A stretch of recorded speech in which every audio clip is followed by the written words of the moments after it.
ईश्वर को प्रथम धन्यवाद दिए जे मते सुजोग मिलला ईश्वर वाक्य सहित आमे किछि समय बितेबा पई it's a joy to have fellowship in the early morning with you all of you खुशी लागे आपण मान सहित ए भलिया एक यूनिक एक्सपीरियंस एटा इयरली मॉर्निंग ईश्वर वाक्य सहित आमे बसिबा आलोचना करिबा आजिर चिंता को जीवा पूर्व आम अल्प समय निज निज को प्रार्थना समर्पण करी आम वाक्य आड़ को जीवा। प्रभु आम तुमको धन्यवाद दौचु कारण तुम्हें जीवंत आउ तुम्हें आज भी कथा कहूबा ईश्वर प्रभु तुमरी वाक्य आम मान जीवन को बदलैबार क्षमता रखे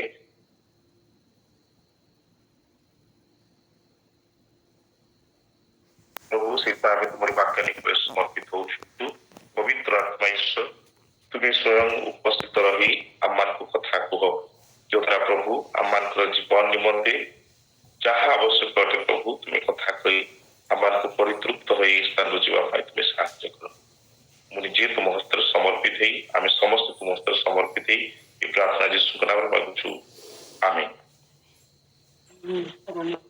सर्वप्रथम मु आपण मानकु समस्त को विश करबा चाहे merry Christmas to all of you in advance. Christmas season रे आमे पाद देइछु बड़ दिन अल्प किछि दिन भीतर आमे प्रवेश करबा बड़ दिन को आ एहा गोटे बहुत बड़ दिन आमान को पई वास्तव रे इन्दु बड़ दिन रो माहौल मध्य रे आमे वर्तमान करूछु प्री क्रिसमस सेलिब्रेशंस गुडा आरंभ होईछि चतुर्पार्श्व रे डेकोरेशंस चलीछि नुआ लुगा किना चलीछि पोशाक आमे किणुचे सो गोटे प्रकार माहौल सृष्टि हेछि क्रिसमस रो माहौल आउ आमान को पई यहा वर्ष को थरे गोटे बहुत बड़ पर्व समय बोली भी आमे कहू इस टाइम ऑफ फेस्टिवल इस टाइम ऑफ सेलिब्रेशन को आमे आनंद आउ उत्साह सहित पालन करू विभिन्न व्यक्ति विभिन्न माध्यम रे ताहा आमे पालन करू तेणु यही परिप्रेक्षी में गोटे छोटिया कहानी मोर मन पड़े आज मु गोटे छोटिया कहानी आरंभ करने चाहे पर जन व्यक्ति को जन्मदिन उत्सव जोग देवाई निमंत्रण मिले आउ से व्यक्ति जनक आनंदर सहित सी से जन्मदिन उत्सव जोग देवाई से जाती आउ जिते जो स्थान कह जाए से स्थान से पहुंचती एवं से देखती सेठर माहौल अति सुंदर थाए देखती प्रवेश करू करू गोटे खुशी माहौल चाकचक्य पूर्ण पूरा स्थान सजा जाइछि बहुत सुंदर देखा जाउछि बहुत लोक आसी गीत बाजुछि नाच होछि खाद्य परिवेशन कराछि खाद्य जे खाउछि जे पिउछि it's a kind of joyful environment गोटे आनंदमय गोटे परिवेश से सृष्टि बहुत आडंबर सहित जन्मदिन को पालन करा ये व्यक्ति जनक मने मने भावुचंती जे जहार भी जन्मदिन होता ना कहीं वास्तव से जड़े सौभाग्य लोक होते एते प्रेम ताकू से करुवे लोक माने जे ए प्रकार आडंबर सहित जन्मदिन पालन होछि से एक्साइटेड होचंती who is the privileged person ए प्रकार माने व्यक्ति की अटती ताकू भेटिबा पई चाहे आउ से तांकर हाथ रे गोटे छोटिया गिफ्ट नै कि जाई थांती आउ जेतबेले से देखंती एपटे से पटे हठात रे देखा जानती जो व्यक्ति तांकू निमंत्रण करि थांती तांकू से भेटंती आउ सी तांकू पचारंती भाई मते कहबो कि ए जो जन्मदिन रो व्यक्ति कोठ अछंती मु ताको भेटिबा पई चाहे गोटे छोटिया उपहार नै कि आछि आ से व्यक्ति जनक एते व्यस्त थांती ए व्यक्ति प्रश्न रे से आ किछि उत्तर दे पारंती जे से कहते अरे भाई तबे परे भेटिबो से जन्मदिन व्यक्ति को तबे आगो खाई पका तबे देख केते गीत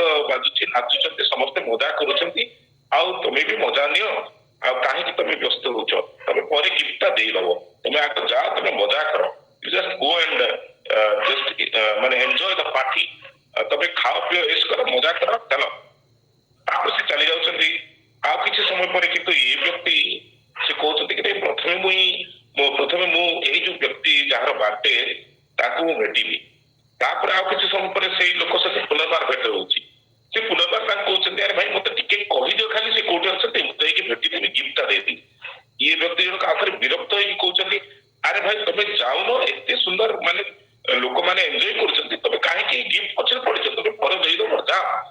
କିନ୍ତୁ ଏ ବ୍ୟକ୍ତି ଆଉ ଥରେ ସେ ଚାଲି ଯାଆନ୍ତି ଆଉ ଏ ବ୍ୟକ୍ତି ଜଣକ ଟିକେ ନିରାଶ ହୁଅନ୍ତି, ଆରେ କଣ ପାଇଁ ସେ ମତେ ଭେଟିବାକୁ ଦଉନାହାନ୍ତି, ମୁଁ ଆଗ ଗିଫ୍ଟ ଦେଇ ଦେଇଥାନ୍ତି। ଆଉ ଏଇ ଯୋଉ ପ୍ରିଭିଲେଜ ଲୋକ ଏତେ ମାନେ ଏତେ ବଡ ଆଡମ୍ବରର ଜନ୍ମଦିନ ପାଳନ କରାଯାଏ ବ୍ୟକ୍ତିକୁ ଟିକେ ଭେଟିବା ପାଇଁ ଚାହେଁ। ଆଉ ଥରେ ଯେତେବେଳେ ସେ ବ୍ୟକ୍ତିଙ୍କ ସହିତ ଭେଟଘାଟ ହଉଛନ୍ତି ଇଏ କହୁଛନ୍ତି ଆରେ ଭାଇ ପ୍ଲିଜ ମତେ ଥରେ କହିଦିଅ ସେ କିଏ ସେ ବ୍ୟକ୍ତି ଯାହାର ଜନ୍ମଦିନ ପାଳନ କରାଯାଉଛି, ଆଉ ମୁଁ ଟିକେ ଭେଟିଦେବି, ଆଉ ମୁଁ I am so excited to meet him, ଆଉ ମୁଁ ତାଙ୍କୁ ଭେଟିବା ପାଇଁ ବହୁତ ଏକ୍ସାଇଟେଡ୍ ଅଛି। ଆଉ ସେତେବେଳେ ସେ ବିରକ୍ତ ହେଇକି ସେ ବ୍ୟକ୍ତି ଜଣକୁ କହୁଛନ୍ତି ଆରେ ଭାଇ ତମେ ଏତେ ଦିଦିଆ ଲୋକ, ହଉ ଠିକ ଅଛି ଯଦି ତମେ ଭେଟିବା ପାଇଁ ଚାହୁଁଛ ଯାହାର ଜନ୍ମଦିନ ଆଉ ସେ ଅପଷ୍ଟେରରେ ଅଛନ୍ତି ଆଉ ତମେ ଯାଇକି ମାନେ ଉପର ଘର କୋଠରୀରେ ଅଛନ୍ତି, ୟୁ ଗୋ ଆଣ୍ଡ ମିଟ୍। ତାପରେ ଏଇ ବ୍ୟକ୍ତି ଜଣକ ଚିନ୍ତା କରନ୍ତି ଠିକ ଅଛି ମୁଁ ଯାଇକି ସେ ଉପର କୋଠରୀରେ ବା ଅପଷ୍ଟେରରେ ଯାଇକି ସେ ବ୍ୟକ୍ତିଙ୍କୁ ଆଗ ମିଶିକି ଭେଟିଟା ଦେଇଦିଏ, ଗିଫ୍ଟଟା ଦେଇଦିଏ, ତାପରେ ମୁଁ ଆସିକି ପାର୍ଟି ଏନ୍ଜୟ କରିବି। ଯେତେବେଳେ ସେ ଉପର କୋଠରୀକୁ ଯାଆନ୍ତି ସେ ଦେଖନ୍ତି ଉପର କୋଠରୀରେ ଗୋଟେ ଛୋଟିଆ କୋଠରୀ ଥାଏ ଆଉ ତାହାକୁ ବାହାର ପଟୁ ଗେଡା ଦିଆଯାଇଛି, ଲକ୍ କରାଯାଏ, ବନ୍ଦ କରାଯାଇଛି। ସେ ଦେଖିଲେ ଗୋଟିଏ ତ ରୁମ୍ ଅଛି, ଗୋଟିଏ ତ କୋଠରୀ ଅଛି, ଏଟାକୁ ଫେର ବାହାରୁ ଗେଡା ଦିଆଯାଇଛି, ଏଇ ଭିତରେ ମାନେ କୋଉଠି ଅଛନ୍ତି ସେ ଜନ୍ମଦିନର ବ୍ୟକ୍ତି।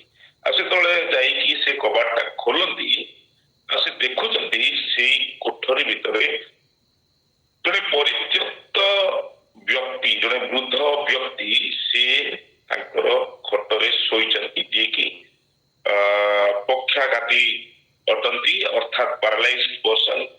ଆଉ ସିଏ ସେଇ ଖଟରେ ଶୋଇଛନ୍ତି। ଯେତେବେଳେ କୋଠରୀକୁ ଖୋଲନ୍ତି ଆଉ ଭିତରେ ପ୍ରବେଶ କରନ୍ତି ସେ କୋଠରୀ ଦୁର୍ଗନ୍ଧପୂର୍ଣ୍ଣ ଆଉ ସେ ଭିତରକୁ ସେ ବଡ କଷ୍ଟରେ ପ୍ରବେଶ କରନ୍ତି ଆଉ ଦେଖନ୍ତି ଜଣେ ବୃଦ୍ଧ ବ୍ୟକ୍ତି ଆଉ ସେ ସେଇଠି ନେଗ୍ଲେକ୍ଟେଡ ଭାବରେ ରିଜେକ୍ଟେଡ ଭାବରେ ପରିତ୍ୟକ୍ତ ଅବସ୍ଥାରେ ସେ ସେଠି ପଡି ରହିଛନ୍ତି। ଆଉ ଯେତେବେଳେ ସେ ଯାଇକି ତାଙ୍କୁ ଭେଟନ୍ତି ଆଉ ପଚାରନ୍ତି ଆଜି କଣ ଆପଣଙ୍କର ଜନ୍ମଦିନ, ଆଉ ସେ କୁହନ୍ତି ହଁ ଆଜି ମୋର ଜନ୍ମଦିନ। ଆଉ ସିଏ ସେଠି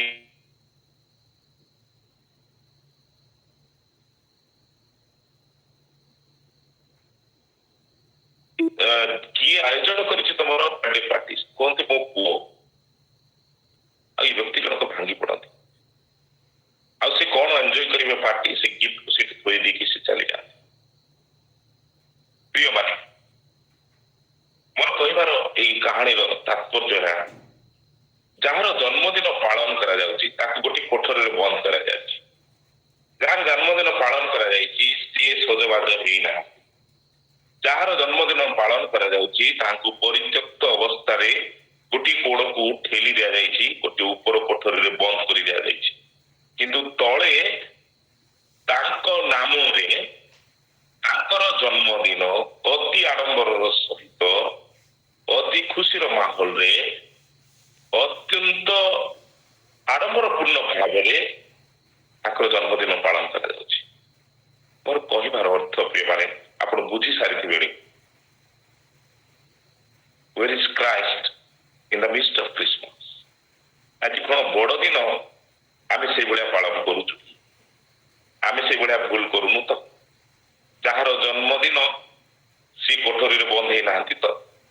ଯାହାର ଜନ୍ମଦିନର ଆରମ୍ଭ ପୂର୍ଣ୍ଣ ଭାବରେ ଆମେ ଚାକଚକ୍ୟ ଭାବରେ ସାଜସଜ୍ଜା କରି ନୂଆ ପୋଷାକ ପିନ୍ଧି ଓ ସୁନ୍ଦର ଖାଦ୍ୟ ଓ ବିଭିନ୍ନ ପ୍ରକାର ଭାବରେ ହୁଏତ ଆମେ ପାଳନ କରୁଛୁ ତାଙ୍କର ଜନ୍ମଦିନ, ବିଭିନ୍ନ ପ୍ରକାର ଭାବରେ by inviting our friends and family members, ଆମମାନଙ୍କର ବନ୍ଧୁବାନ୍ଧବ, ସାଙ୍ଗସାଥି, ଆମମାନଙ୍କର ପଡୋଶୀ, ଆମମାନଙ୍କର କଲିଗ୍ସ, ଆମମାନଙ୍କର ଫ୍ରେଣ୍ଡ ସମସ୍ତଙ୍କୁ ହୁଏତ ଆମେ ଡାକୁଛୁ, ଅତି ସୁନ୍ଦର ଭୋଜନ ଦଉଛୁ, ଖାଇବାକୁ ଦଉଛୁ, ଆମେ ବହୁତ ସୁନ୍ଦର ଗୀତ ନାଚ ଷ୍ଟେଜ ପ୍ରୋଗ୍ରାମ ସବୁ କିଛି ହୁଏତ ଆମେ କରୁଛୁ। The question is ମୁଁ ଏସବୁ କରିବା ମନା ନୁହଁ, it is good, well and good, କିନ୍ତୁ ପ୍ରଶ୍ନ ହଉଛି ଯାହାର ଜନ୍ମଦିନ ସେ ଆଜି ଉପର କୋଠରୀରେ ନାହାନ୍ତି ତ? ତାଙ୍କୁ ଆମେ ଗେଡା ଦେଇକି ବାହାରେ ରଖିଦେଇନାହୁଁ ତ? ଯାହାର ଜନ୍ମଦିନ ସେ କଣ ଆଜି ସେଇ ଜନ୍ମଦିନର ଉତ୍ସବର ମଧ୍ୟସ୍ଥଳରେ ଅଛନ୍ତି କି? Where is Christ in the midst of Christmas? ମୋର ପ୍ରିୟ ମାନେ ଆମେ ଖ୍ରୀଷ୍ଟଙ୍କୁ ଭୁଲି ଯାଇନାହୁଁ ତ? ଜନ୍ମଦିନର ଖ୍ରୀଷ୍ଟ ଜନ୍ମ ଜୟନ୍ତୀ ପାଳନ କରୁ କରୁ ଆମେ ଖ୍ରୀଷ୍ଟଙ୍କୁ କେନ୍ଦ୍ରରେ ରଖିବା ପାଇଁ ଚେଷ୍ଟା କରିଛୁ କି ଚିନ୍ତା କରିଛୁ କି ବା ସେ ହିଁ ଏଇ ଉତ୍ସବର କେନ୍ଦ୍ର ଅଟନ୍ତି ତାହା ଆମେ ଜାଣିଛୁ। ତେଣୁ ଏଇ ଯୋଉ ଖ୍ରୀଷ୍ଟମାସ ମୁଁ ବ୍ୟକ୍ତିଗତ ଭାବରେ ଚିନ୍ତା କରୁଥିଲି, it is a beautiful time to remind us about the love of Christ। ଏହା ଖ୍ରୀଷ୍ଟଙ୍କ ସହିତ ବା ଖ୍ରୀଷ୍ଟଙ୍କୁ ଦୃଷ୍ଟିପାତ କରିବାର ଏକ ସମୟ ଅଟେ। No doubt it's a time of celebration, it's a time to share the gospel, ସୁସମାଚାର କହିବାର ସମୟ, ଏହା ଈଶ୍ୱରଙ୍କର ପ୍ରେମକୁ ବାଣ୍ଟିବାର ସମୟ, ଆମେ ଏହାକୁ ଉତ୍ସବ ମୁଖର କରି ପାଳନ କରିବାର ସମୟ ଠିକ ଅଛି। କିନ୍ତୁ ତାର ସେଇ ପରିପ୍ରେକ୍ଷୀରେ ମୁଁ କହିବା ପାଇଁ ଚାହେଁ, it is also a time to focus Christ in our life। ଏହା ମଧ୍ୟ ଏକ ସ୍ୱତନ୍ତ୍ର ସମୟ, ଏ ଖ୍ରୀଷ୍ଟମାସ ସିଜନ ଆମମାନଙ୍କୁ ଆଉ ଥରେ ଖ୍ରୀଷ୍ଟଙ୍କ ଆଡକୁ ମୁହେଇବା ପାଇଁ ଏକ ସୁଯୋଗ ଦିଏ, ଆଉ ଖ୍ରୀଷ୍ଟଙ୍କୁ ଦେଖିବା ପାଇଁ ଏକ ସୁଯୋଗ ଦିଏ। ଆଜିର ପ୍ରସଙ୍ଗରେ ମୁଁ ରଖିବା ପାଇଁ ଚାହେଁ ଯେ ଏ କ୍ରାଇଷ୍ଟ ସେଣ୍ଟର୍ଡ ଲାଇଫ, ଏକ ଖ୍ରୀଷ୍ଟ କେନ୍ଦ୍ରିକ ଜୀବନ ବଞ୍ଚିବା ପାଇଁ ଏଇ ଖ୍ରୀଷ୍ଟମାସ ଆମମାନଙ୍କୁ ଆହ୍ୱାନ କରେ ଏବଂ ଆମମାନଙ୍କୁ ଗୋଟେ ସୁଯୋଗ ଦିଏ, ଅପରଚ୍ୟୁନିଟି ଦିଏ। ଆମେ ବାସ୍ତବରେ ଏକ ଖ୍ରୀଷ୍ଟ କେନ୍ଦ୍ରିକ ଜୀବନ କାଟୁଛୁ କି? ଖ୍ରୀଷ୍ଟ ମୋ ଜୀବନର କେନ୍ଦ୍ରବିନ୍ଦୁ ଅଟନ୍ତି କି? Is Hi the centre of my life? ସେ ମୋ ଜୀବନର କେନ୍ଦ୍ରବିନ୍ଦୁ ଅଟନ୍ତି କି? That's a big question we need to ask in the season of Christmas। এই ଖ୍ରୀଷ୍ଟମାସ ସିଜନରେ ମୁଁ ପ୍ରଥମେ ନିଜକୁ ପଚାରିବା ଦରକାର ଯେ ଖ୍ରୀଷ୍ଟ ମୋ ଜୀବନର କେନ୍ଦ୍ର ଅଟନ୍ତି। ତାର ଅର୍ଥ କଣ? What is the meaning of Christ is the center of my life or Christ centered life ର ଅର୍ଥ କଣ? ଯେ it is Christ alone who is in control of my life, is the Lord of my life। ଠିକ ଅଛି, ଆମେ ଯେତେବେଳେ ପରିତ୍ରାଣ ପାଇଲୁ ସେ ମୋର ଉଦ୍ଧାରକର୍ତ୍ତା ଅଟନ୍ତି, he is the savior of my life। ପରିତ୍ରାଣ ପ୍ରାପ୍ତ ହେଲା ପରେ ସେ ମୋର ଜୀବନର ପ୍ରଭୁ ବା ଦ ଲର୍ଡ ଅଫ ମାଇ ଲାଇଫ ହେଇପାରିଛନ୍ତି କି? ଆମେ ନିଜେ ନିଜକୁ ପଚାରିବା ଦରକାର ଯେ is Hi in control of my life. ଆମେ ଯଦି ଦେଖିବା ଗାଲାତୀୟ ତାର 2:20 ମୁଁ ଅଳ୍ପ କିଛି ପଦ ଆପଣମାନଙ୍କ ସହିତ ସେୟାର କରିବି ଏବଂ ମୁଁ ଆଜିର ଅଳ୍ପ ବିଷୟରେ ଅଳ୍ପ ଧ୍ୟାନ ଆକର୍ଷଣ କରିବା ପାଇଁ ଚାହେଁ। ଗାଲାତୀୟ 2:20 ଲେଖାଯାଏ, ମୁଁ ଖ୍ରୀଷ୍ଟଙ୍କ ସହିତ କ୍ରୁଶରେ ମୃତ ହୋଇଅଛି, ମୁଁ ଆଉ ଜୀବିତ ନୁହେଁ, ମାତ୍ର ଖ୍ରୀଷ୍ଟ ମୋଠାରେ ଜୀବିତ ଅଛନ୍ତି। ପୁଣି ମୁଁ ଶରୀରରେ ଥାଇ ବର୍ତ୍ତମାନ ଯେଉଁ ଜୀବନ ଯାପନ କରୁଅଛି ତାହା ବିଶ୍ୱାସରେ, ଅର୍ଥାତ୍ ଈଶ୍ୱରଙ୍କର ଯେଉଁ ପୁତ୍ର ମତେ ପ୍ରେମ କରି ମୋ ନିମନ୍ତେ ଆପଣାକୁ ଉତ୍ସର୍ଗ କଲେ ତାହାଙ୍କ ଠାରେ ବିଶ୍ୱାସ କରି ଯାପନ କରୁଅଛି। ଏଇଠି ଗାଲାତୀୟ ମଣ୍ଡଳୀକୁ ଲେଖନ୍ତି ପାଉଲ, ସେ କହନ୍ତି ଯେ ଇଟ୍ ଇଜ ନଟ୍ ମି but eat is Christ who leaves in ମି। ଆଉ ମୁଁ ଖ୍ରୀଷ୍ଟଙ୍କ ଠାରେ ଜୀବିତ ଅଛି ବୋଲି ସେ କହନ୍ତି। ମୁଁ ଜୀବିତ ନୁହେଁ, ମାତ୍ର ଖ୍ରୀଷ୍ଟ ମୋ ଠାରେ ଜୀବିତ ଅଛନ୍ତି ବୋଲି ସେ କହନ୍ତି। ଅର୍ଥାତ୍ ଇଟ୍ ଇଜ ନଟ୍ ମି who lives, but it is Christ who lives in and through me। ଅର୍ଥାତ୍ ମୁଁ ନିଜେ ଆଉ ଜୀବିତ ନୁହଁ, କିନ୍ତୁ ମୋ ଠାରେ ଖ୍ରୀଷ୍ଟ ଜୀବିତ ଅଛନ୍ତି। That means I am no longer ମୁଁ ନିଜର ନୁହଁ। ତାର ଅର୍ଥ ହଉଛି ମୁଁ ଆଉ ମୋ ନିଜର ନୁହଁ, I belong to Christ। ଅର୍ଥାତ୍ ଖ୍ରୀଷ୍ଟଙ୍କର ଜୀବନ ମୋ ଠାରେ ମୁଁ ବଞ୍ଚୁଅଛି, ଅର୍ଥାତ୍ Christ lives in me। It is not me who lives, but it is Christ who lives in through me। ଯିଏକି ମୋ ଭିତରେ, ମୋ ମଧ୍ୟରେ ଖ୍ରୀଷ୍ଟ ଜୀବିତ ଅଛନ୍ତି। ଆଉ ଲେଖାଯାଏ କି ମୁଁ ବହୁମୂଲ୍ୟ ରକ୍ତରେ କିଣା ଯାଇଅଛି, ମୁଁ ଆଉ ମୋ ନିଜର ନୁହଁ। It is not someone who is living in this world। ଅର୍ଥାତ୍ ମୁଁ ସାମନ୍ତ ଜଗତରେ ବଞ୍ଚୁ ନାହିଁ, ମୁଁ ଏଇ ଶରୀରରେ ଖ୍ରୀଷ୍ଟଙ୍କୁ ଧାରଣ କରିଅଛି, ମୁଁ ଖ୍ରୀଷ୍ଟଙ୍କୁ ବିଶ୍ୱାସ କରିଅଛି ଏବଂ ଯୀଶୁ ଖ୍ରୀଷ୍ଟ ମୋ ହୃଦୟର ରାଜା ଅଟନ୍ତି, ପ୍ରଭୁ ଅଟନ୍ତି। ଆଉ ମୁଁ ନିଜେ ଜୀବନ ମୋର ବଞ୍ଚୁନି, କିନ୍ତୁ ଯୀଶୁ ଖ୍ରୀଷ୍ଟ ମୋ ଜୀବନ ଦେଇ ବଞ୍ଚୁଛନ୍ତି। ଅର୍ଥାତ୍ Jesus is in control of my life. He is the Lord of my life. It is no longer I who lives, but it is Christ who lives in and through me. ମୁଁ ଆଉ ଜୀବିତ ନୁହଁ, କିନ୍ତୁ ମୋ ମଧ୍ୟରେ, ମୋ ଭିତରେ, ମୋ ମାଧ୍ୟମରେ ଖ୍ରୀଷ୍ଟ ଜୀବିତ ଅଟନ୍ତି। ଅର୍ଥାତ୍ ଆଉ ଟିକେ ସରଳ ଭାଷାରେ କହିବାକୁ ଗଲେ, ମୁଁ ମୋର ଇଚ୍ଛାରେ ଆଉ ବଞ୍ଚିବି ନାହିଁ ବା ବଞ୍ଚୁ ନାହିଁ, କିନ୍ତୁ ଖ୍ରୀଷ୍ଟଙ୍କର ଇଚ୍ଛାରେ ମୁଁ ମୋ ଜୀବନ ବଞ୍ଚୁଅଛି ବା ବଞ୍ଚିବାର ଅଛି। ତେଣୁ ମୁଁ ଯାହା ବି କୁହେ, ଯାହା ବି କରେ, whatever I do, I must surrender everything to Christ. ମୁଁ ଖ୍ରୀଷ୍ଟଙ୍କ ନିକଟରେ ସମର୍ପଣ କରେ, ତାଙ୍କର ଇଚ୍ଛାକୁ ମୁଁ ପ୍ରାଧାନ୍ୟତା ଦିଏ। ଆଉ ମୋର ଇଚ୍ଛା ପ୍ରଥମ ସ୍ଥାନ ନିଏ ନାହିଁ, କିନ୍ତୁ ଈଶ୍ୱରଙ୍କର ଇଚ୍ଛା ମୋ ଜୀବନକୁ ପରିଚାଳିତ କରେ। It is no longer my desires, but it is His desires which rules my life. ମୋର ଇଚ୍ଛା ନୁହଁ, କିନ୍ତୁ ଈଶ୍ୱରଙ୍କର ଇଚ୍ଛା ମତେ ପରିଚାଳିତ କରେ। ଆଉ ଗୋଟେ ବିଷୟ ଯାହାର ଅର୍ଥ ହଉଛି କ୍ରାଇଷ୍ଟ ସେଣ୍ଟର୍ଡ ଲାଇଫ ହଉଛି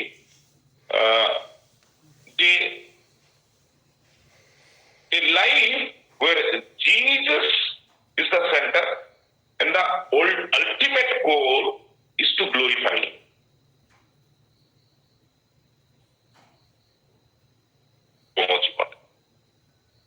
ମୁଁ ବସିଲେ, ମୁଁ ଉଠିଲେ, ମୁଁ ଚାଲିଲେ, ମୁଁ କଥା କହିଲେ, ମୁଁ ଗୀତ ଗାଇଲେ, ମୁଁ ବାଜା ବଜେଇଲେ, ମୁଁ ପ୍ରଚାର କଲେ, ମୁଁ ସେବା କଲେ, ମୁଁ ଲୋକଙ୍କୁ ସାହାଯ୍ୟ କଲେ, whatever I do in each and every moment of our life, throughout the day, throughout a week, throughout the month, throughout the year, throughout the life, ଯାହା କିଛି ବି ମୁଁ କରୁଛି, that should bring glory to the God. କେବଳ ଏବଂ କେବଳ ଈଶ୍ୱର ଗୌରବ ପାଇବେ। ମୁଁ ଲୁଚିଯିବି, ମୁଁ ହଜିଯିବି, ମତେ ଲୋକ ଆଉ ଦେଖିପାରିବେ ନାହିଁ। ଏଇଟା ହଉଛି Christ centred life. If I am really living a Christ-centered life, ଯଦି ବାସ୍ତବରେ ଆମେ ଏକ ଖ୍ରୀଷ୍ଟ କେନ୍ଦ୍ରିତ ଜୀବନ ଆମେ ଯଦି ବଞ୍ଚୁ, ତାହେଲେ ଆମେ ଆଉ ଦେଖାଯିବା ନାହିଁ, ଆମେ ଆଉ ଫୁଟିକି ଦେଖାଯିବା ନାହିଁ। It is no longer I, but it is Christ. ମୁଁ ନୁହଁ, କିନ୍ତୁ ଖ୍ରୀଷ୍ଟ ମୋ ଜୀବନ ଦେଇ ଫୁଟିକି ଦେଖାଯିବେ। ଲୋକମାନେ ମତେ ଆଉ ଦେଖିବେ ନାହିଁ, ଲୋକମାନେ ମତେ ଆଉ ଚିହ୍ନିବେ ନାହିଁ, ଲୋକମାନେ ମତେ ଆଉ ଜାଣିବେ ନାହିଁ। But it is Christ will be reflected, will be glorified in and through my life. ମାନେ ଏହା ହଉଛି ଖ୍ରୀଷ୍ଟ କେନ୍ଦ୍ରିକ ଜୀବନର ଅର୍ଥ। ତେଣୁ ଖ୍ରୀଷ୍ଟ କେନ୍ଦ୍ରିକ ଜୀବନର ଅର୍ଥ ସଂକ୍ଷିପ୍ତ ଭାବରେ ଯଦି କହିବା ଯେ ମୁଁ ଆଉ ନିଜେ ବଞ୍ଚୁ ନାହିଁ ବା ବଞ୍ଚିବି ନାହିଁ, କିନ୍ତୁ ମୋ ଜୀବନ ଖ୍ରୀଷ୍ଟଙ୍କର ଦ୍ୱାରା ନିୟନ୍ତ୍ରିତ ହୋଇ ବଞ୍ଚୁଛି। ତେଣୁ ଆମେ ପ୍ରଥମ ପ୍ରଶ୍ନ ପଚାରିବା ଦରକାର, is Christ the Lord of my life? ଖ୍ରୀଷ୍ଟ କଣ ମୋ ଜୀବନର ପ୍ରଭୁ ଅଟନ୍ତି କି? Is Christ is the center of my life? ଖ୍ରୀଷ୍ଟ ମୋ ଜୀବନର କେନ୍ଦ୍ର ଅଟନ୍ତି କି?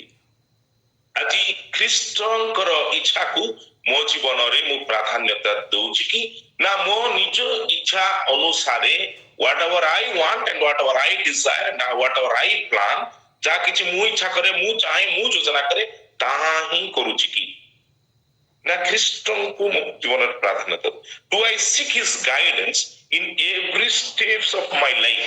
ମୋ ଜୀବନର ପ୍ରତିଟି କ୍ଷଣରେ ଯଦି ଯୁବା ଯୁବତୀ ଭାଇ ଭଉଣୀ ମାନେ ଅଛନ୍ତି, ମୁଁ କହିବି କି choosing your career, choosing your life partner in every steps of your life, ଆପଣ କଣ ପାଠ ପଢିବେ, କୋଉ ଚାକିରି କରିବେ, କାହାକୁ ବାହା ହେବେ, you need to seek His guidance in every steps of your life. ମୁଁ କଣ କରିବି? What should I do with this life? ମୁଁ ଏ ଜୀବନ ସହିତ ମୁଁ କଣ କରିବି ପ୍ରଭୁ? What do you want me to do, Lord? What is the purpose of my life, Lord? Oh, ଉଦ୍ଦେଶ୍ୟରେ ପ୍ରଭୁ ମୋତେ ତୁମର ରକ୍ତରେ କିଣିଛ. I no longer belongs to me, but I belongs to Christ. So my life is in Him. ତାଙ୍କ ଠାରେ ମୋହର ଜୀବନ ଅଛି. So this is the first question we need to ask, my dears.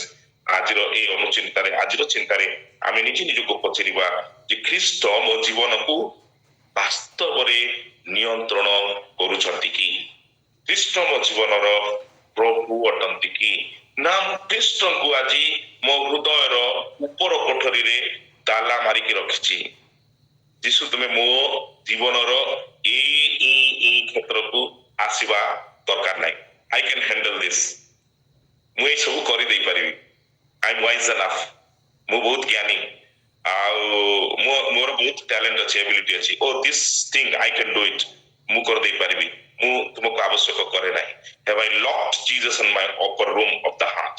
ଖ୍ରୀଷ୍ଟଙ୍କୁ ମୋ ହୃଦୟର ଉପର କୋଠରୀରେ ତାଲା ମାରି ନାହିଁ ତ? ଆଜି ଖ୍ରୀଷ୍ଟଙ୍କୁ ମୁଁ ଅବହେଳିତ ଭାବରେ ନେଗ୍ଲେକ୍ଟେଡ୍ ରିଜେକ୍ଟେଡ୍ କରିକି ମୁଁ ଯୀଶୁଙ୍କୁ ପରିତ୍ୟକ୍ତ ଅବସ୍ଥାରେ ଛାଡ଼ିକି ମୁଁ ମୋ ଜୀବନର କେନ୍ଦ୍ର ପାଲଟିଛି କି? ମୋର ଟ୍ୟାଲେଣ୍ଟ, ମୋର ଏବିଲିଟିସ୍ ଆଉ ମୋର ଯାହା କିଛି ମତେ ମିଳିଛି ଗିଫ୍ଟ ଭାବରେ, ଦାନ ଭାବରେ ଈଶ୍ୱର ଯାହା ଦେଇଛନ୍ତି, ହ୍ୱାଟ ଏଭର ଇଟ୍ ମେ ବି, ଯାହା ଈଶ୍ୱର ଦେଇଛନ୍ତି, କଣ ସେଇ ସବୁକୁ ନେଇକି ଆଜି ମୁଁ ବଞ୍ଚୁ ନାହିଁ ତ? ଆଉ ଖ୍ରୀଷ୍ଟ କୋଉଠିକି ଲୁଚି ଯାଇନାହାନ୍ତି ତ ତାଲା ମାରିକି? ଆମେ ପ୍ରଥମେ ଆଜି ପଚାରିବା ଦରକାର ଯେ ମୋର ଟ୍ୟାଲେଣ୍ଟ, ମୋର ଏବିଲିଟିସ୍, ମୋର ଯାହା କିଛି ପ୍ରଭୁ ମତେ ଦେଇଛନ୍ତି, ଇଟ୍ ଇଜ ହିସ୍, ଏହା ତାହାଙ୍କର ଅଟେ. and he should come to the center of my life. He should be glorified through my life. କେବଳ ଖ୍ରୀଷ୍ଟ ଗୌରବ ପାଆନ୍ତୁ. not my name, not my fame, ମୋର ନାମ, ମୋର ମାନେ ସବୁ ପ୍ରସିଦ୍ଧ ନ ହଉ. let not be me who glorified. ମୁଁ ଗୌରବ ପାଇବି ନାହିଁ, but Christ should be glorified. We need to check it time and again. ବାରମ୍ବାର ପ୍ରତିଦିନ ପ୍ରତି ମୁହୂର୍ତ୍ତରେ ମୁଁ ନିଜକୁ ଯାଞ୍ଚ କରିବା ଦରକାର ପ୍ରିୟମାନେ, ଯେ ମୋ ଜୀବନରେ ମୁଁ ଯାହା ବି କରୁଛି ତାହା ଦ୍ୱାରା ମୁଁ ସେ ଗୌରବକୁ ସାଉଁଟିବା ପାଇଁ ଚେଷ୍ଟା କରୁନାହିଁ ତ? ମୁଁ ପ୍ରକାଶିତ ହେଇକି ଖ୍ରୀଷ୍ଟ ଲୁଚିଯିବା ବିଷୟ ହେଉନାହିଁ ତ? ଆମେ ନିଜକୁ ପଚାରିବା ଦରକାର ଯେ Christ should be reflected in and through my life. Christ should be reflected. ଖ୍ରୀଷ୍ଟ ମୋ ଜୀବନ ଦେଇ ଏ ପ୍ରକାର ପ୍ରତିଫଳିତ ହେବା ଦରକାର ଯେ whatever I speak, whatever I do, wherever I stand, let the people see Christ in and through me. ମୁଁ ଯେତେବେଳେ କୋଉଠି ଠିଆ ହଉଛି, ଯାହା ବି କହୁଛି, ଯାହା ବି କଥା ହଉଛି, ଯାହା ବି କରୁଛି, ଖ୍ରୀଷ୍ଟ ମୋ ଜୀବନ ଦେଇକି ପ୍ରସ୍ଫୁଟିତ ହେବା ଦରକାର, ଫୁଟିକି ଦେଖାଯିବା ଦରକାର, ଯୀଶୁ ଖ୍ରୀଷ୍ଟ ଦେଖାଯିବା ଦରକାର, ଆଉ ସେ ଗୌରବ ପାଇବା ଦରକାର। ଆଉ ଲୋକମାନେ ମତେ ଦେଖିକି, ମୋ ଜୀବନ ଦେଖିକି ଈଶ୍ୱରଙ୍କୁ ଗୌରବ ଦେବା ଦରକାର ଯେ ଇଟ୍ is god who is doing this, ଏହା ଈଶ୍ୱର କାର୍ଯ୍ୟ କରୁଅଛନ୍ତି। ଆମେ ନିଜେ ନିଜକୁ ପଚାରିବା। ମାନେ ଆଉ ସଂକ୍ଷିପ୍ତ କରିବା ପାଇଁ ମୁଁ ଚାହେଁ how to live a Christ centred life. ତାହେଲେ ଆମେ କି ପ୍ରକାର ଗୋଟେ ଖ୍ରୀଷ୍ଟ କେନ୍ଦ୍ରିକ ଜୀବନ ବଞ୍ଚିପାରିବା, ଆମେ କି ପ୍ରକାର ଗୋଟେ ଖ୍ରୀଷ୍ଟ କେନ୍ଦ୍ରିକ ଜୀବନ ବଞ୍ଚିପାରିବା।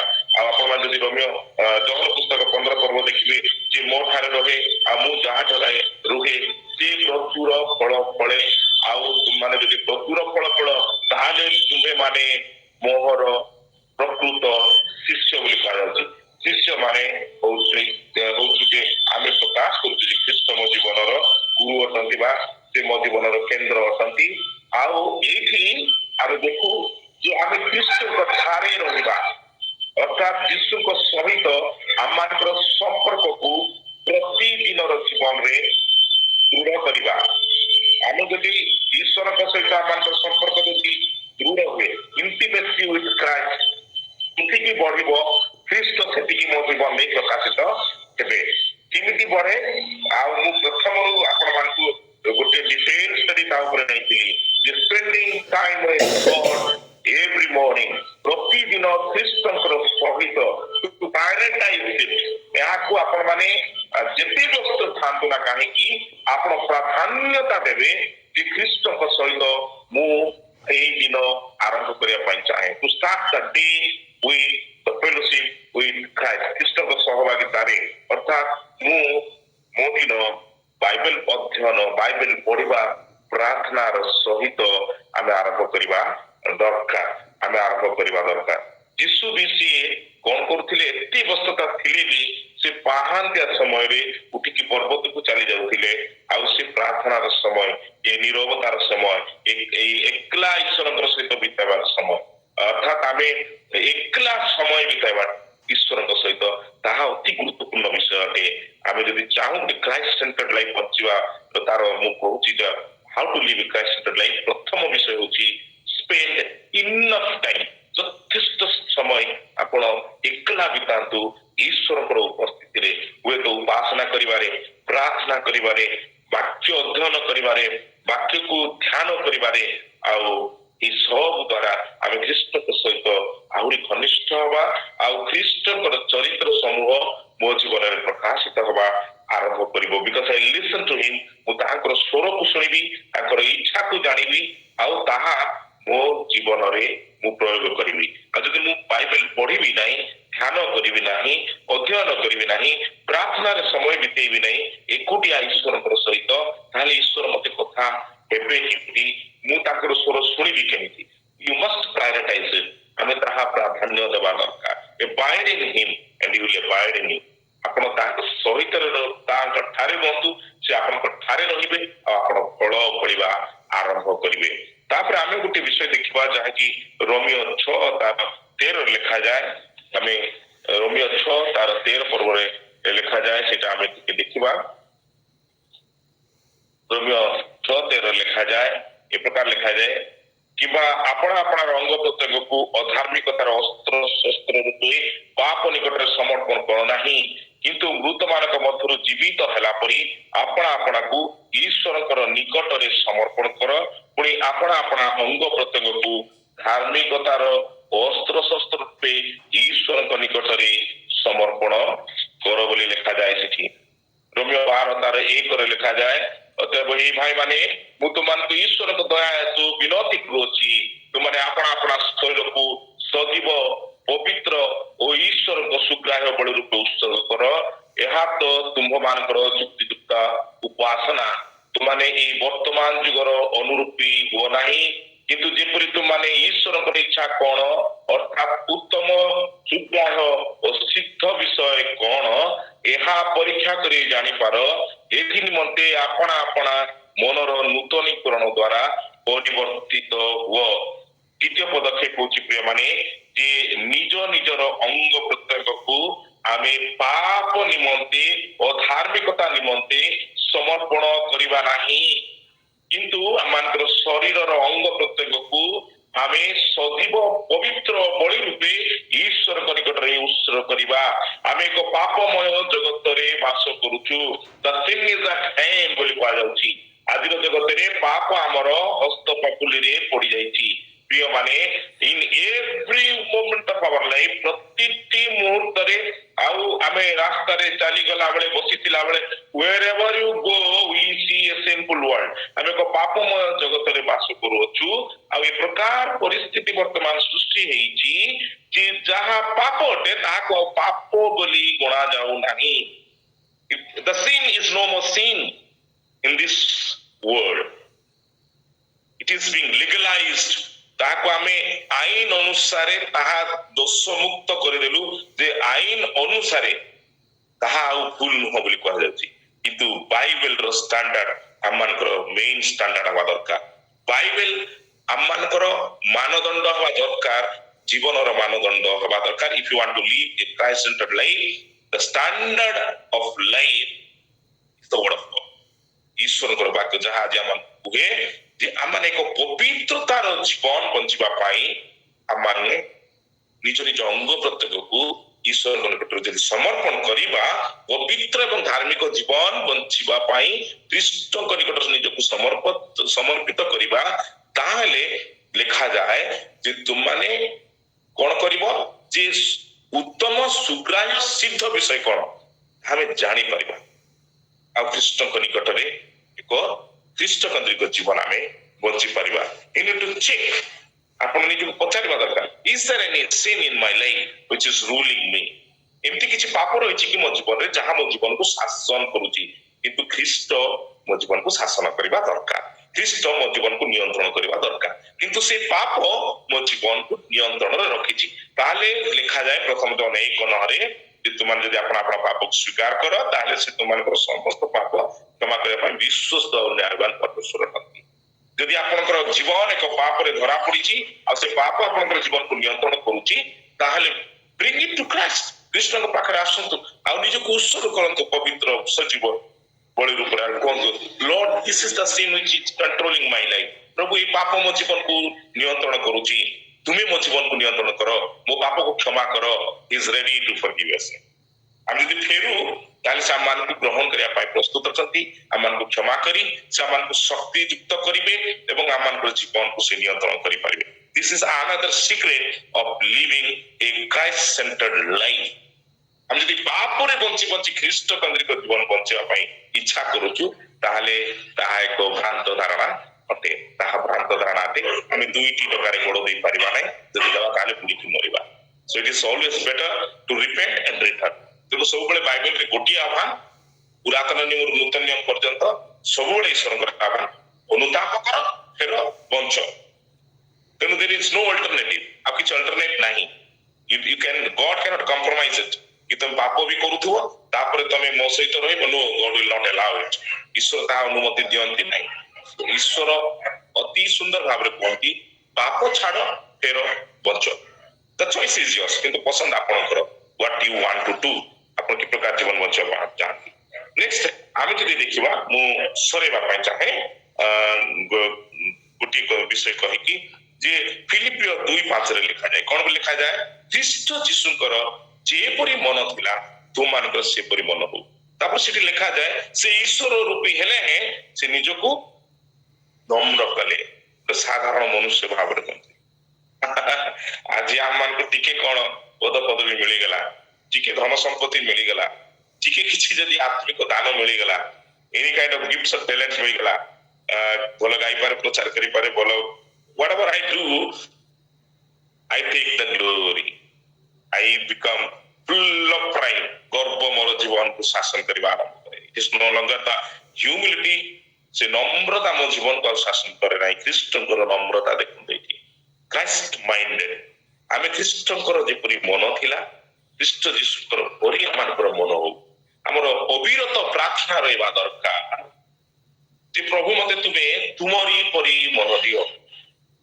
ଆମେ ମଣିଷ, ଆମେ ପାପରେ ପୂର୍ଣ୍ଣ, ଆମକୁ ଇଚ୍ଛା ହବ ଖ୍ରୀଷ୍ଟ ଲୁଚି ଥାଆନ୍ତୁ, ମୋର ଯାହା ସବୁ ଟ୍ୟାଲେଣ୍ଟ ଆଉ ଗିଫ୍ଟ ଆଉ ମୋର ସବୁ କିଛି ଫୁଟିକି ଦେଖାଯାଉ। We need to consciously, ସଚେତନ ଥାଇକି ଆମେ ସବୁବେଳେ ବଞ୍ଚିବା ଦରକାର। Is my ego, is my pride, is my talents, gifts and whatever abilities God has given, ଯାହା ଈଶ୍ୱର ଦେଇଛନ୍ତି ଦକ୍ଷତା ଦାନ କି ଯାହା କିଛି ବି, ସେଇ ଗର୍ବ ମତେ ଆଜି ପରିଚାଳିତ କରୁନାହିଁ ତ? Is it controlling my life? We need to submit to Jesus। ଆମେ ଯୀଶୁଙ୍କ ନିକଟ ସମର୍ପିତ ହେଇକି କରିବା ଦରକାର। ପ୍ରଭୁ ଯୀଶୁ ତୁମର ଯେପରି ମନ ଥିଲା ମତେ ସେଇପରି ମନ ଦିଅ, ମତେ ନମ୍ର କର, ମତେ ସରଳ କର। ପ୍ରଭୁ ମତେ କେହି ନ ଚିହ୍ନନ୍ତୁ, ମତେ କେହି ନ ଜାଣନ୍ତୁ, ମୁଁ ଧୂଳିରେ ମିଶିଯିବା ବ୍ୟକ୍ତି ସଦୃଶ ହେବି, but Lord you live in and through my life. ପ୍ରଭୁ ତୁମେ ମତେ ଏତେ ନମ୍ର କର, ମୋ ଜୀବନ ଦେଇ ତୁମେ ଗୌରବ ପାଅ, ମୋ ଜୀବନ ଦେଇ ତୁମେ ମହିମା ପାଅ। ଲେଟ୍ ୟୁ ଆଲୋନ୍ ବି ଗ୍ଲୋରିଫାଏଡ୍। ଆଉ ଯଦି ଆମେ ଆଲୋଚନା କରିବା ଅନେକ ବିଷୟ ଅଛି, ବଟ୍ ମୋର ସମୟ ସରିଛି, ମୁଁ ଏତିକିରେ ରଖିବା ପାଇଁ ଚାହିଁବି ଯେ ମୋର ପ୍ରିୟ ମାନେ, ଆମେ ଏଇ ଯୋଉ ବଡଦିନର କଣ୍ଟେକ୍ସଟରେ ଆମେ ଚିନ୍ତା କରୁଥିଲୁ, ଆଜି ଏଇ କଣ୍ଟେକ୍ସଟରେ ଆମେ ଚିନ୍ତା କରିବା କି ଆଜିର ପ୍ରସଙ୍ଗରେ, ଆଜିର ଏଇ ପ୍ରକାର ଏକ ମାହୋଲରେ ଆମେ ଚିନ୍ତା କରିବା କି ପୁରା ସାରା ଜଗତ ଆଜି ଉତ୍ସବ ମୁଖର ହେଇକି ଖ୍ରୀଷ୍ଟଙ୍କର ଜନ୍ମ ଜୟନ୍ତୀକୁ ଆନନ୍ଦର ସହିତ ପାଳନ କରୁ କରୁ ତା ଭିତରେ ଆମେ ବି ସାମିଲ ଅଛୁ। କିନ୍ତୁ ଆଜି ଆମେ ଟିକେ ରହିକି ପଚାରିବା କି where is Christ in the where is Christ in my life? ମୋ ଜୀବନରେ ଆଜି ଖ୍ରୀଷ୍ଟ କୋଉଠି ଅଛନ୍ତି? ମୋ ମଣ୍ଡଳୀରେ ଖ୍ରୀଷ୍ଟ କୋଉଠି ଅଛନ୍ତି?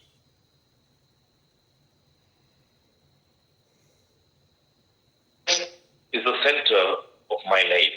ଖ୍ରୀଷ୍ଟ ଆଜି ମୋ ଜୀବନର କେନ୍ଦ୍ର ଅଟନ୍ତି କି? ମୋ ପରିବାରର କେନ୍ଦ୍ର ଖ୍ରୀଷ୍ଟ ଅଟନ୍ତି କି?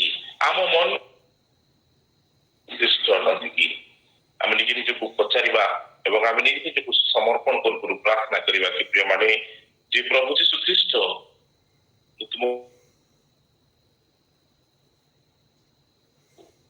मते क्षमा कर आज एबेठू मो जीवन को तुम्हें नियंत्रण कर मो जीवन प्रभु तुम्हें हो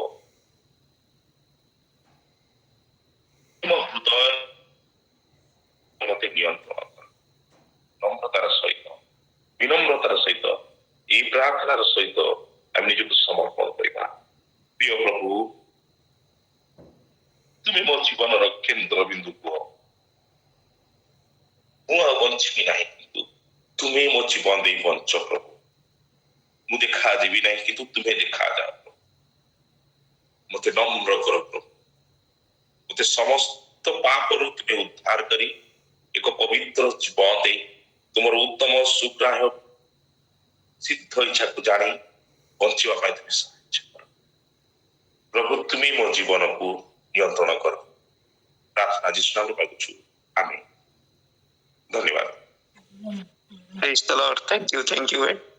आमेन आमेन प्रेज द लॉर्ड प्रभु धन्यवाद दे प्रभु को प्रभु समस्त विषय गौरव पांतु एवं आमानकर प्रिय सामंत भाई को मध्य प्रभु प्रचुर आशीर्वाद करंतु आसु माने वाक्य निमंते एवं वक्ता प्रार्थना करुथिबा आमानक मध्य रे आमानकर प्रार्थना निमंते अनुरोध करिबे आमानकर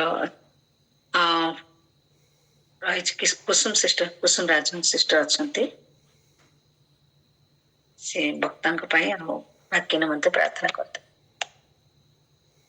आसु आमे प्रार्थना करिबा अति सुंदर वाक्य आज प्रभु दासों मुखर आमे शुणा पाइछु प्रकृत आज वाक्य द्वारा आमे निजको समीक्षा करी प्रार्थना करदेबा धार्मिक परमेश्वर धन्यवाद दउछु अपा हालेलुया प्रभु आज सुंदर सकाळ देखिबा आमान को अनुग्रह कल पुणी तुम पाद तले बसी तुम लोक मान गहन रे प्रभु तुम उपासना करने सुंदर सुजोग पाई धन्यवाद दूची हालेलुया प्रभु तुम्हें कितने महान परमेश्वर प्रतिदिन तुम्हें आमान आत्मिक जीवन निमंते सुंदर सुंदर वाक्य हाँ परमेश्वर एक निगूढ़ तत्व वाक्य आमान जीवन तुम्हें दौच प्रभु से धन्यवाद दूची हालेलुया प्रभु आज वाक्य निमंते धन्यवाद दूची प्रभु तुम्हें कितने महान परमेश्वर प्रभु तुम्हें आमान जीवन को आमान आत्मिक जीवन को सजाड़ा प्रभु तुम दासों मुखर तुम्हें कथा कहल प्रभु तुम नाम धन्यवाद हो हालेलुया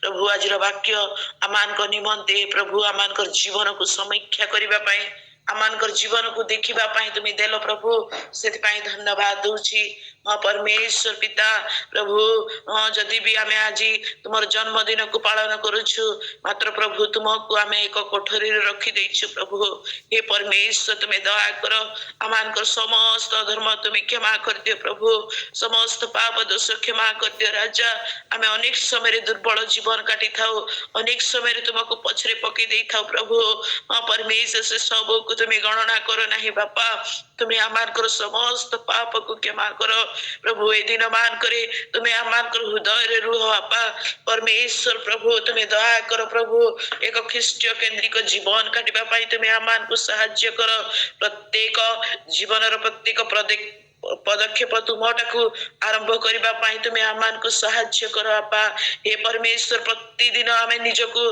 प्रश्न पचारि बंचबू तुम निमंते बंचबू यही पर तुम्हें आमान को दया कर प्रभु आमान को दया कर बोली तुम निकट प्रार्थना करुअछु आज वाक्य द्वारा तुम्हें आमान को परमेश्वर कथा कहिछ प्रभु जेपरि आम तुम ठारे रहिबू तुम्हें आम ठारे रहिबो एवं प्रचुर फल फली पारबू राजा यही पर तुम्हें आमान को दया कर बोली तुम निकट प्रार्थना करुछु प्रतिदिन आमे तुमर स्वर शुणिबु पिता प्रतिदिन आमे तुमर इच्छा को जानिबा पारिबु प्रतिदिन आमे पवित्र जीवन काटी पारिबु राजा ए पर तुम्हें आमान को दया करो आमान कर शरीर आमान कर अंग प्रत्यंग हाँ परमेश्वर तुम निमंते व्यवहार पाई तुम्हें आमान को साहाय्य करो प्रभु प्रतिदिन आमे निजको नम्र जीवन काटिबु बापा ଏବଂ ସମସ୍ତ ପାପରୁ ଆମେ ନିଜକୁ ପୃଥକ କରି ଜୀବନ କାଟିବୁ।